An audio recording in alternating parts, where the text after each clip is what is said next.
ফোনে দেখি, কোনো সময় রাত্রি 9:30টার সময় দেখি, এরকম করে করে প্রত্যেক দিন আপনার এই শোটা চলে। আর আমি এখানে আসবো, অন্তত 200 মানুষ জানে যে এই গেম শোটা হয়।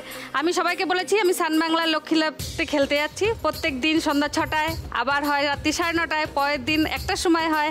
মানে তারপরে অনেকে অনেকে অনেকে মানে শুধু আমাদের মেন যে স্লট সেটা নয়, সমস্ত রিপিট স্লটও এরা ফেমাস করে দিয়েছে আমার সব মা লক্ষ্মীরা। হ্যাঁ, শুধু সন্ধ্যে 6টার সময় দেখেই এরা ক্ষান্ত হন না। রাত 9টায় দেখেন, রাত 10টায় দেখেন, রাত 11টায় দেখেন, যে যখন সময় পায় সান বাংলা খুলে লাখ টাকার লক্ষ্মী লাভ দেখে নেয়। বাবা দিদি, আপনার সঙ্গে দেখা করার ইচ্ছা আজকে অনেক বছর আগের থেকে, কিন্তু হয়ে ওঠেনি। আজকে সামনাসামনি দেখে এই লোকটা সামলাতে পারবো না, তোমার সঙ্গে আমার একটা হাক করতেই হবে। আচ্ছা, হবে, সব হবে। তার কারণ কি, অনেক দিনের ইচ্ছা যখন আজকে পূর্ণ করতে পারছি, সেই সুযোগটা ছেড়ে দেবো না। আচ্ছা, ওকে, নাইস। তোমার এই খেলায় শ্যামলী সব থেকে প্রিয় খেলা কোনটা? টাকার খনি।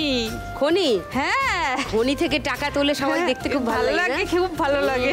বলতে খুন্তি দিয়ে যে টাকাটা চোখে না দেখা যে টাকাটা তোলা, ইন্টারেস্টিং লাগে, বেশ ভালো ইন্টারেস্টিং লাগে ওটা। মিনার কোনটা ফেভারিট? টাকার খনি, টাকা উড়ে ওটা। ওকে, তিনজনের সমস্ত মুখস্থ আছে, কিন্তু তিনজনেরই টাকার খনি খুব পছন্দের খেলা দেখি। হ্যাঁ, এই তিনজন তো খুবই ইন্টারেস্টিং। তাহলে তিনজনকে নিয়ে শুরু করব আমাদের ফার্স্ট রাউন্ডের আজকের খেলা, টাকার খনি। শ্যামলী, একটু তোমার কথা শুনি। তুমি বলছিলে তোমার একটা দোকান আছে, কবে থেকে এই দোকান দিলে? 5 বছর হয়ে গেছে। 5 বছর, আচ্ছা। তো তুমি তো গৃহবধূ বললে, তো হঠাৎ গৃহবধূ মানে তার তো বাড়িতেও অনেকগুলো দায়িত্ব থাকে, দোকান দেওয়ার কথা ভাবলে কেন?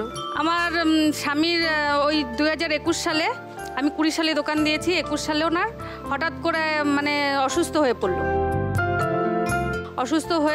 কি কারণে কেউ বুঝতে পারছি না। আমরা ডাক্তারখানা নিয়ে গেলাম, ডাক্তার ওষুধ দিল, কিন্তু বললো একটা ইসিজি করতে পারলে ভালো হতো। ইসিজি করলাম, করার পর রিপোর্টটা যখন আসলো, ডাক্তার বলল এখানে রাখার কোনো দরকার নেই, তাড়াতাড়ি কলকাতার দিকে নিয়ে যাও, এক্ষুনি নিয়ে যাও গাড়ি করে, এই ওষুধ খাওয়াতে নিয়ে যাও। নিয়ে গেলাম কলকাতায় নেওয়ার পর 7 দিন থাকলো। 7 দিন থাকার পর এনজিওগ্রাম করে দেখা গেল হার্টে 3টে ব্লকেজ। এবার ডাক্তার বলল যে ওপেন হার্ট সার্জারি করতে হবে। একমাত্র ইনকামের রাস্তা আমার হাজবেন্ড ছাড়া দ্বিতীয় কেউ নেই। আমার ছেলে উচ্চ মাধ্যমিক দিয়েছে, আর মেয়ে হচ্ছে তখন 9-এ পড়তো। ওদের রেখে এবার তো আমার সম্ভব না অন্য কোথাও যাওয়া, আর এদিকে ওনার ওপেন হার্ট সার্জারি করার কথা বলেছে। এবার ডাক্তার বলল যে না, তখন ওনার 45 বছর বয়স ছিল, বললো এই বয়সে যদি আমি ওনাকে ওপেন হার্ট সার্জারি করি তাহলে উনি ভবিষ্যতে কোনো ভারী কাজ করতেই পারবে না, আর যদি স্টেন বসিয়ে দিই তাহলে উনি মোটামুটি নর্মাল কাজগুলো করতে পারবে। এরপর 3টে স্টেন বসলো, তবুও ডাক্তার বলছে ওষুধ সারা জীবন লাগবে, আর 26 কেজির ওপরে ওয়েট উনি নিতে পারবে না। এইবার আমি দেখলাম যখন আমার স্বামীর যখন শরীর খারাপ হলো, তখন আমি ভাবলাম যে যখন খোলা আছে, তখন একটু কোল্ড ড্রিঙ্কস, কিছু মুদি জিনিস রাখি, তাহলে আমার একটু চলবে তো নিশ্চয়ই এর সঙ্গে।